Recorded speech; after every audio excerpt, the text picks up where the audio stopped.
Hello and welcome to the Wild Ginger Running Show. My name is Tim and I'm standing in for Claire today to do a question and answer. So this is the first time I've done a standalone video with Claire doing a live webinar like this. So hopefully this is all going to go smoothly. I've got a series of questions that have come in already on the chat forums on the Facebook page. But if there's anything else that comes in live on YouTube, that should be popping up on my screen. Those of you who've been following Claire for a while, you may have seen some of the videos I've done with her in the past, particularly on preparing for your first ultra. So I've done a few videos there, so look back on the channel for that. And there's some more videos that are coming out. They're out with the editor at the moment, doing some product reviews. So again, keep an eye out for some of those. On with our question and answer session for our patrons. Again, if there's anything else that wants to come in the YouTube chat, then please do pop that in the chat box. So coming up, there's a lot of chatter at the moment about some of the ultra marathons coming up in the summer, particularly things like a Race to the Stones, the Threshold Trail Series events. This sort of series of questions came through from Adrian, so I'm going to tackle this one first of all. There was a couple of other follow-on questions as well, and then we'll move on to some other sort of physio and coaching type questions in a bit. So we kind of start off with Adrian's first question here, which is that he's been told that Race to the Stones is probably one of the best organised ultras out there, and do I agree and why? Well, obviously the Threshold Trail Series events have been awarded sort of best first ultra winners for a number of years really. And yeah, for your beginner sort of first transition into the ultra marathon world, they are brilliant events. They are very well organised. Everything is laid on for you. Yes, it's a long way. It's 50 kilometres or 100 kilometres, as most of their races. There's some other ones which are sort of double marathon type events. But the aid stations are really regular. You're looking at, every 10 kilometres or so, you're getting an aid station, and it's incredibly well stocked and well supported aid stations. The crew that they put on is absolutely brilliant. There's a lot of razzmatazz about the whole event. So the start areas, the finish areas, there's a lot of banners, a lot of music, a lot of entertainment. So yeah, I would say they are very, very well organised events. But of course, you pay for that. So they are more expensive than a lot of other some more grassroots ultra marathons. So it really depends on what kind of experience you're looking for. Are you looking for a fairly low-key grassroots type event? And there's lots of other really, really good races out there. Or do you want a bit more of that razzmatazz, a bit more of that corporate type event? If you're used to more of the big city marathons, then that's going to feel a bit more like what you're used to. If you're used to more low-key, sort of maybe local 10Ks, things like that, then it may feel like it's a bit overwhelming. Really depends on, do you want big crowds around you? And I think, even within the sort of COVID situation now, there's still going to be a lot of people out on the course, so you are going to be seeing people. Or do you want to be out there in the wilderness getting some solitude? That would be a different event you're looking for. So that's kind of what I would answer in that sense. Do we know what kind of food is available at those aid stations? Obviously, we want to try and plan our nutrition in advance. Absolutely, you want to get that nutrition plan tried and tested in training. So aid stations, you'll need to check what they've got. It has I've done that race. I've done Race to the Stones twice, and the aid stations have had different foods available on both occasions. You're going to get the usual fruits, dried nuts, dried fruit, fresh fruit. You're going to get gels, you're going to get drink, you're going to get sandwiches, things like that. They've often got deals with companies regarding different bars, kind of energy bars, things like that. I think the first year I did it, they had the Bounce energy balls. I think this year it might be Perkier. You'll have to double check on that one. But yes, you can certainly look into what they have at the aid stations in advance. But again, it depends on whether you want to carry your own. So when I did it last time, I did it all on just using Tailwind. So I was carrying my Tailwind stick packs and I just filled up with water at the aid stations. So I didn't take advantage of all the lovely food that they had available. But that's because I was pushing the pace and going for a fast time. Do you get a drop bag at the aid stations in terms of change of shoes, clothes, replacement nutrition, etc.? If you're doing the 2-day event where you're doing 50k and then stopping and camping, then yes, you're going to get your dry bag there that you can then pick up at the halfway stage and change your kit. If you're going all the way through, doing it in a one go, then you're going to need to carry your equipment with you. But in terms of how much you need to carry, it's not as much as you think, which somewhat goes on to the next point here regarding, do you need poles? And yes, I did comment on a Facebook thread there regarding whether you need poles or not. The first year that I raced it, I did use poles. The second year I did not, and I went significantly faster, and that wasn't just because of the poles. I would say that when you look at the course, people think that Race to the Stones is hilly, and it's not really. Yes, there are some short, sharp hills, and poles are useful on some of those hills, but they're so short and sharp, but by the time you got them out of your pack and got them out and started walking with them, you could be at the top of the hill.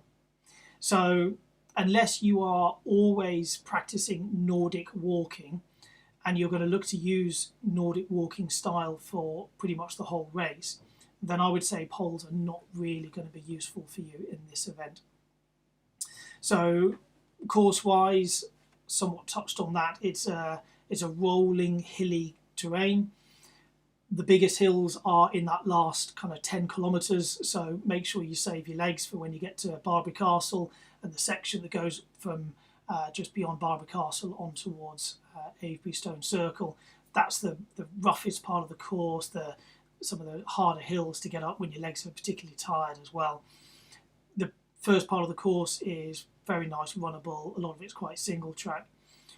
The one thing I'd say about that course is after the start, you do then go into quite a narrow single track, so you are going to bunch up. And if you're one of the people that's going to be setting off at an early wave, trying to run a fast time, it's really tricky because everyone's going to rush to really push ahead in that first section. But if you work too hard in that first few kilometres, that could blow your entire race. You've got to pace yourself. I remember when I raced it a couple of years ago, I knew in my head I was going for the time which was probably going to break the course record. I didn't break the course record, but that's what I was targeting. And yet there were people flying past me in those first sort of 5-10 kilometres. And you know they're just going to come back to you. Pace yourselves. So yes, it's nice, easy, fast, runnable terrain at the beginning. Slow down though. Save your legs for the latter part because it won't be so runnable towards the end. A lot of people will run it, you're saying about is it dry, stony terrain? A lot of people run it in road shoes. You don't necessarily need trail shoes if it's been dry, and it is usually quite dry. It's high up, it's chalk, the water drains off quite easily. The only time you'd really need good trail shoes is if there's been a long sustained period of heavy rain. 100 kilometres, are you going to run through the night? That all depends obviously on how fast you're going to run. If you're definitely expecting to run through the night, then it's going to be obviously that latter part of the race. It's an early morning start. I believe they're doing wave starts or setting people off in small groups rather than big waves. That's the plan for this year. So you are going to be setting off in the morning, so that may well mean that you are then running the latter phase during the night. But navigation-wise, you can't get lost. It really is easy. It's a massive motorway of a path that's just running along the hilltops. There are signposts that the Threshold team put up literally every 100 metres, if not every sort of 50 metres or so. So you can always see the next little sign that goes, that's where I'm going. And then there's the normal national path, the Ridgeway signposts that are again telling you which way to go. So honestly, you cannot get lost. And navigation, again, is maybe a beginner's event. It's a great one to do because navigation is so simple. And then, what's the sort of popularity of the race? Oh, I can zoom in and out. I told you this is my first time doing this and using this system. How popular is it? Yes, it is obviously a very popular race. Normally, there are huge packs that are going off together and obviously then running a lot of it together. This year, obviously, it's going to be different. So difficult to tell exactly how it's going to get broken down and how you're going to try and separate people out. regarding sort of making friends, you're still going to get talking to people. It's, an ultra marathon race. We do chat to each other. We're a friendly group. We're not smashing ourselves on the holes. You can always run at a pace where you can chat or walk up hills and chat to people. But it is a good, enjoyable race. I would certainly recommend it.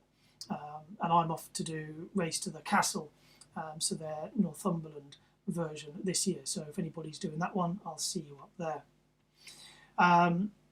This one follows on about the Race to the Stones questions regarding the food and nutrition, and about whether you're sort of carrying real food or need to carry real food. I say, from the last 2 times that I've done it, there's always been real food available, whether it's bananas, whether it's melons, whether it's oranges. So there's going to be fresh fruit there. They've always got things like nuts. Again, with COVID rules, they may well be sort of separated out, not the kind of big grab a handful of stuff as you're running past. A lot of other races are getting things packaged up into little pots so you can pick up your own pot. So it'll be interesting to see how they're going to manage that one. But the best thing to do is obviously chat with the Threshold team and just check on how they're going to run their nutrition. But obviously, if you have got your own special needs and you're wanting to just use your own products that work for you, then yes, you may want to carry it. And as I mentioned, when I raced it last time, I did it primarily just on tailwind. So I was carrying sachets in my pack and literally just filling up my bottle before an aid station with fresh powder, going in, water in the bottle, and then straight back out of there. And I just literally picked up a few bits of melon and a bit of orange just for something a bit different. But I was obviously pushing the pace, which is maybe not what everyone else is doing. Again, the question about using poles, whether you want to lean on them a bit when your legs are getting a little bit tired. If it's something you're practicing a lot and you're used to doing that more Nordic walking style, then it may well work for you. But if it's not something you practiced in terms of Nordic walking, then actually they may well increase your effort for actually getting across the round. So your running economy or walking economy may actually go down if you're not well practiced, because you're using more muscles. You're using your shoulder muscles a lot more as well. So it really depends on, if you're well practiced with it, they can make you more efficient. If you're not as well practiced with them, then they can actually make you less efficient and burn more energy. So it really depends. If you're going to go for it, train with them. One of the athletes I coach, who's training for the spine race, he's out there every single day hiking, just a short hike, but with his poles. So that is just absolutely drilled in. That's how he moves, with his poles. His running sessions may be with or without poles, but he always goes out every day for a morning walk with his poles. So if that's something you're thinking about doing, it'd be worth maybe practicing that in training. Okay, so moving on. We had a question here from Andrew on the Patreon chat about dealing with tightness in the piriformis. So this is putting my physio hat back on now rather than the coaching hat. And thinking, is this affecting the hip, and is it affecting sort of hip flexors? So there's a little bit of a tricky one. Does piriformis syndrome, as it gets called, even exist? And that is debatable. So it may well be you're getting some tightness in some deep hip muscles, some of the smaller rotation type muscles, of which piriformis is one of them. But often if you're creating tightness around here, it's for a reason. And it's probably that you're looking to create some stability in your hips somewhere, somehow. So the main thing I'll be working on here is not necessarily doing loads and loads of stretching, but trying to work on more strength and conditioning, building up the strength of the bigger main hip muscles. So your glutes, your glute med, your glute max, TFL, these muscles which are going to help stabilize your hips, so that you don't necessarily then need to tighten up those smaller hip muscles, those deeper hip muscles. And again, if you're noticing you've got tight hip flexors, it's a question of, are they actually tight or are they weak? And therefore, again, if you've tried stretching and that hasn't made any difference, then probably the better thing to do would be working on more strengthening. And that now feeds into, I think, some of our next questions that were coming through. So yeah, Kat here was asking about strength training and what we need to do as distance runners and endurance runners. And how do we kind of fit this into the whole overall package? And Kat's saying here that often struggles to walk for 3 days, never mind even run, if having done a strength class or a strength training session. And I think the important message to get across here is, yes, we are endurance athletes, so endurance runners. The strength training we need to do is very specific to the needs of being an endurance athlete. You're not trying to be a bodybuilder. You're not trying to bulk up and put muscle on. So the type of lifting we need to do is different. You're looking to stress your body in a way that you don't generally do in running. In other words, lifting big, heavy stuff. So barbells, dumbbells, getting on the leg press machine.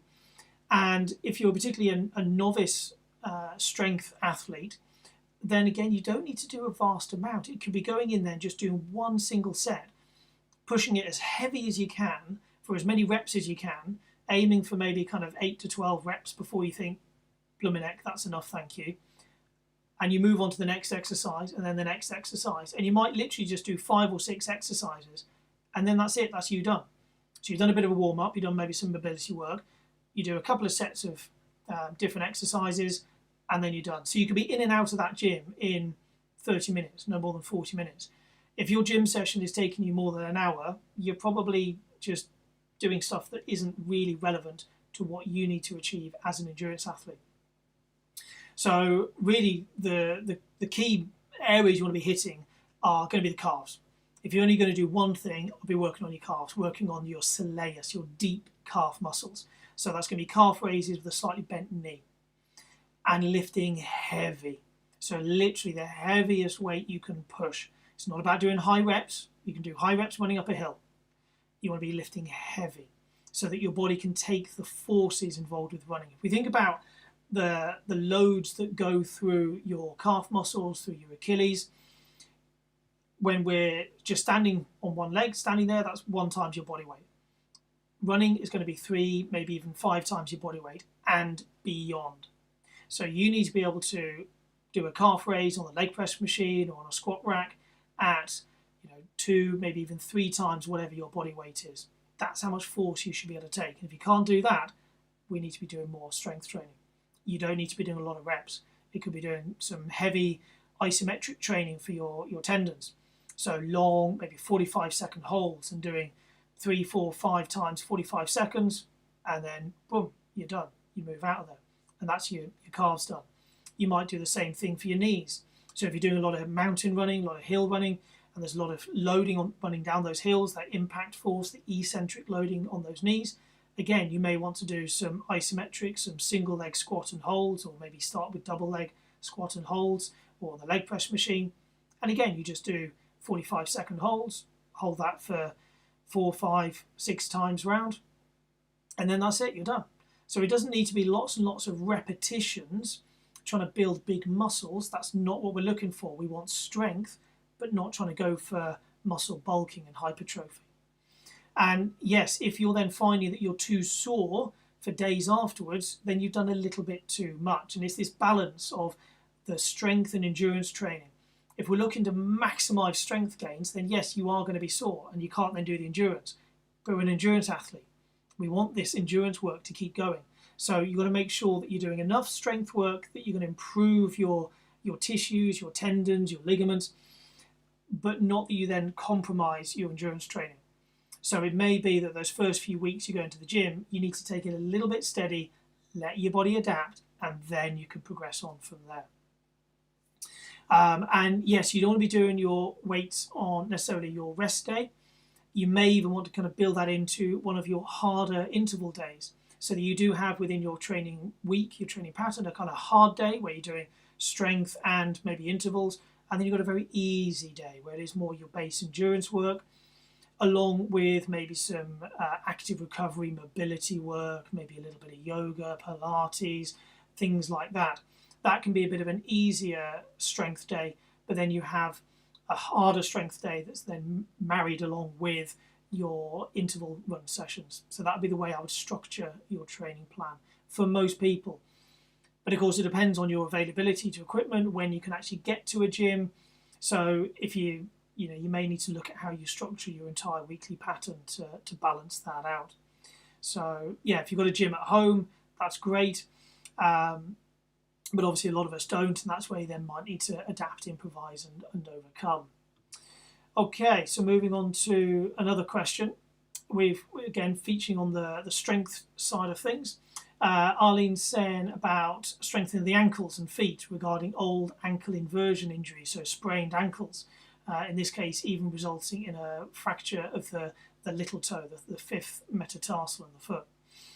And then along with that, some of the muscles which help stabilise the ankle here, so posterior, so tibial, so is that tibialis posterior or maybe more perineal that you've had along with that.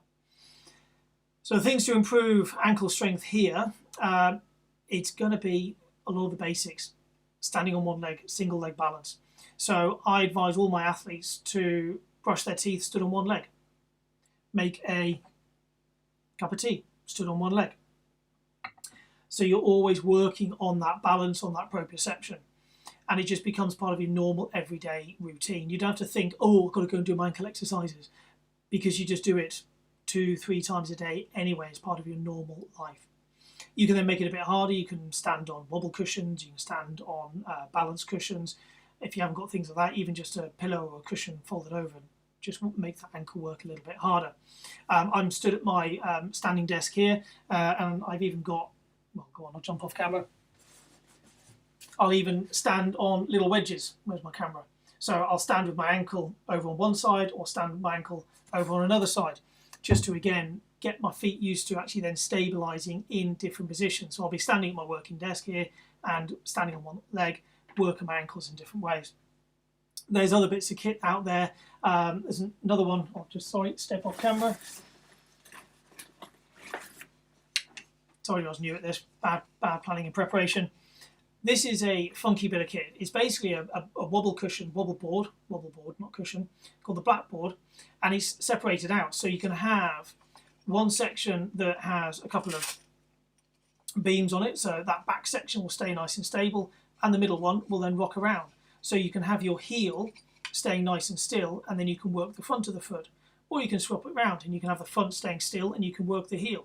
So that's another way that I stand at my desk and I'm working my ankle in different ways, because yes, I've broken my ankle in the past and it is unstable. I've got very little ligaments left, so I do need to be quite careful. Regarding strengthening some of the other muscles around there, we can be using resistance bands, so TheraBand, things like that, and again working on active strengthening for those muscles around the foot and the ankle. Other bits of kit that I use are electrical muscle stimulators, so I use some kit called Compex. And again, that can be used to really strengthen those muscles, get really strong, fast contractions into those muscles. So that's another way that you can, again, rehabilitate the ankles and those muscles there. Regarding the kind of concern of the sort of fear of fast running downhill or that technical rocky terrain, it's practice. You've got to just practice it over and over again. Starting slowly. One thing I get people to do is find a technical section of trail. Maybe it's only a few meters long, and you walk down it and you look exactly right, where do I want my feet to go? And you just walk it. You just place your foot there, come back up to the start, do it again. And then go a little bit quicker.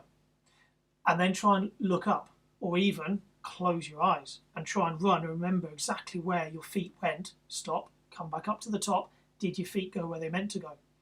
And then you run it again, but lifting that head up. One of the reasons we run slowly when we're on technical ground and we're worried about it is our heads are down. We're just looking at our feet. We can't see where we're going, and we're just reacting all the time rather than planning ahead. What you've got to learn to do is look up, look far down the trail and plan your route. But you know exactly where your feet are going because you looked at the ground, you've memorized it, you know, right, I'm going to put my foot there, I need to put my foot on that rock, I need to go there, and your feet will then just go there. But it comes with practice. The other thing is have really quick cadence. So just get used to picking your feet up really, really quickly. Lots of little steps. If you're taking big steps when you're trying to run downhill, then the chances are you're going to overstride, you're going to slip, or you're going to land on something hard and heavy and roll your ankle. If you're taking lots of little steps, you could miss a step and still save yourself. You could little roll and you could just save yourself because you're already picking your foot up almost before it hits the ground. So those are some of the things that I'd maybe work on there, and perhaps we could have another Wild Ginger running chat about technical running and running on uneven ground and descending. Okay, got another question here that Claire put in about using foam rollers and vibrating foam rollers and massage guns. Where's mine? Down here. So yeah, again, I'm supported by Compex, so I've got a lot of their kit, and that's the Compex massage gun. That's the old one, the version 1, and I've got I've got vibrating foam rollers and all these kind of things. Are they good? Yes. Do they feel nice? Yes. Are they magical? No. Do you need them? You don't need them. No. Do they make your leg muscles feel nice? Do they help with that sort of sensation of recovery? Yes. If you're feeling a bit battered and a bit tight and a bit sore before going out for a training session, I'll use the massage gun and the legs feel great and I run well. Have they done anything to me physically? Probably not. But if they make me feel good, I'm going to run good. So a lot of it is psychological. Regarding the sort of the vibration, it can just trick that nervous system. So you actually just feel less pain. So in terms of the foam rollers, I've certainly found with patients who, we do need to work on just general tissue mobility, and foam rolling is going to be one way to achieve that. And yet foam rollers are too painful. They just can't use a foam roller. We've used a vibrating one, and just the vibrations just trick that nervous system, and it doesn't hurt as much. So if it doesn't hurt, they do it. And if they do it and then start moving and getting that mobility back into the body, then we get our end result of a body that moves better. So they have their place. Are they magical? No. Do I like them? Yes. Do I use them? Yes. Do I recommend them to people? Yes. But they're not essential. That would be my sort of very brief summary. I've got another question coming in here. Is this related to... Yeah. So if I click on this, does that then... Oh, here we go. So I should be able to get rid of that one from Claire. Right, let's just resize this one. So that's going straight across my face. Apologies for the general chat over it. I told you this is the first time I'm doing this type of live chat for Claire. So John is asking the question here about rehabilitating tendons, avoiding pain, but also want to avoid rest. So how should it kind of feel? What kind of frequency of the challenge should we be pushing those tendons in order to get the improvements we want, but not actually for the further damage or injure the tendon? Okay. So yes, tendons, if you've got a problem with your tendon, it's going to need strengthening. So rest is not the answer. It may be that you've got a really acute injury, like literally you've just bashed it or you've just strained it on a run, and you've overstretched it and your body's really not very happy with you. You've got maybe some acute inflammation going on. And again, depending on how much you've read, you'll have heard that tendons don't have any inflammatory components to tendinopathy or tendinosis. True. But we can have some short-term inflammation, some itis. So it may be that you need to have a few days, maybe 72 hours worth of rest, but then we need to load it. Then we need to get in there and push it. How much? A good ballpark guide would be keep any pain you're feeling to less than maybe 4 out of 10 on a pain scale. So if you're doing your exercises and your tendon is really hurting, it's 6, 7, 8 out of 10, you're doing a bit too much. You really need to back it down a little bit. We still need to work, we still need to load it, but maybe not as much as that. If you're doing your exercises and thinking, oh, this is easy, this is not a problem at all, you've got to make it harder. Yeah, we've got to get more weight on there. So it's going to be, getting your rucksack out, filling it with books, filling it with bottles of water, and loading up those tendons. Or getting a small child on your back or a large child on your back and loading up those tendons. Or if you can get to the gym, then it's a leg press machine or the squat rack or dumbbells, things like that. In terms of the frequency to load it, tendons like a little bit of load frequently. So there's some really good research coming out that is showing that really we can be loading every 6 to 8 hours. So look at maybe some of the research by Keith Bars down in Australia, I think his research team is based.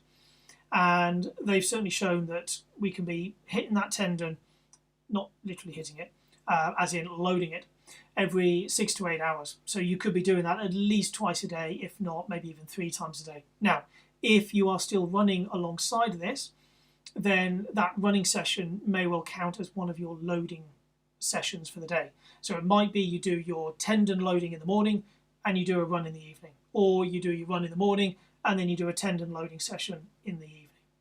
And that tendon loading session doesn't need to be a lot. It could be literally just sort of 5, 6, maybe as many as 10 minutes. It doesn't need to be any more than that. If you're doing exercises which are lasting for more than 10 minutes, you're not getting any further bang for your buck when it comes to that tendon. So you kind of hit your peak stimulus, that peak response to in the cells at around about 10 minutes, and then that's it. It's not going to respond any further than that, so there's no need to do further exercises beyond that. So if you were to do exercises more frequently than that, again, you're not getting any further bang for your buck. So we don't need to do it more frequently. If you're doing it less frequently, then maybe you just don't quite get as fast a response. We need to be hitting it certainly at least once a day, maybe every other day, but you're going to have slow progress there. If you don't do it more than every sort of 3 days, then your body's really not going to respond to the load at all. Okay, hopefully that answers that one. Go back to there. Where do we get to? So, no, that was the last one there. Yeah, foam roller's done that one. Slightly off topic in terms of physio. Well, I suppose this comes under the coaching one, doesn't it, Vicky? So, question here about juggling life. So, juggling family, juggling job, along with our training. And it's really about, time management, isn't it? It's about planning and preparation. It's having your training calendar. It's looking at what hours have you actually got available in your day to train. So don't come up with a training plan, this perfect training plan that if you were an elite athlete and you had all the time in the world to train, these are all the training sessions that you could do. Because then you've got to try and then get work in there, you've got to get family in there, social life when we have a social life. You've got to look at it the other way around. How many hours a week do you need to work? Then you've got to think about your family and your social life. And then you've got to look to see what hours are left over for training.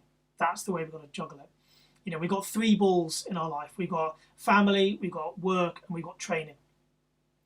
You can't keep all 3 balls up in the air at one time because they're all going to come down and you can only catch 2 of them, and you're not allowed to drop your family. If you get the sack at work, that's your choice. If you want to then catch the training ball and drop work on the floor and get the sack, that's your call. You don't drop the family. So it's about looking at your weekly pattern and where can you find those hours for training, and then you decide on what training sessions are going to go into those gaps. Not, these are the training sessions I want to do, how am I going to squeeze that into life? And then it's just about good time management in terms of, if you've got young kids, get a running buggy. I spent several years with other kids when they were younger, doing my long runs on the canal with a running buggy, and that was just week in, week out, doing those 10 milers, pushing the running buggy. It got it done. It got my run done. A little bit of time with the kids, kind of most of the time they fell asleep in the running buggy, but it gave my wife maybe a bit of time out while I took at least one of the kids out. So it's things like that. Can you commute to work? So can you build it into your commute? So just instead of that being dead time, it becomes training time. Even just little mini sessions. A 20-minute run still counts. So squeezing in a 20-minute run at lunchtime, but you're doing that every single day of the week, that soon adds up to a lot of miles at the end of the month. So don't just think, if I haven't got an hour, it's not worth going out there. Even just little bits will add up. So look at maybe multiple training sessions a day, 20 minutes in the morning, 20 minutes at lunchtime, and then maybe half an hour in the evening, because you haven't got an hour and a half for a long run in the day, but you can squeeze in little bits. You might end up with more washing to do, but it gets your training done. So that would be my sort of general advice for juggling life. Okay, so I think that was all the questions that came through on the Facebook page. Let's just see if there's anything else coming through on the YouTube chat. Can't see anything else there. So that kind of covers the little bit of an introduction and some of the questions coming through. The plan going forward from here is that I'm going to be doing maybe a monthly question and answer session for Claire. So do have a think about, are there any particular themes? I'll have a chat with the patrons in the private Facebook page there about maybe some topics that you want me to go into in a little bit more detail. So do have a think about that. I say my background is I'm a physiotherapist and then endurance coach, so we can look at either one of those two. And then Vicky, who was on that last comment there, I know she's going to be doing some other regular webinars for Claire, doing more kind of interviews. So again, look out for the stuff from Vicky Mosley. Okay, if there's no other further questions from the patrons, I think I've just gone over the 30 minutes. I was aiming for about 30 minutes this evening. So I will see you all soon. I think I'll be back in next month for another Q&A.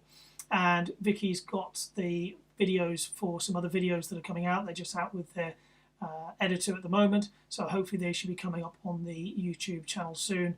And that's reviewing some of the nutrition products, the Supernatural Fuel, and the MIMO gait analysis device. Okay, that's enough for me chatting tonight. I will look forward to seeing you all again soon. Take care.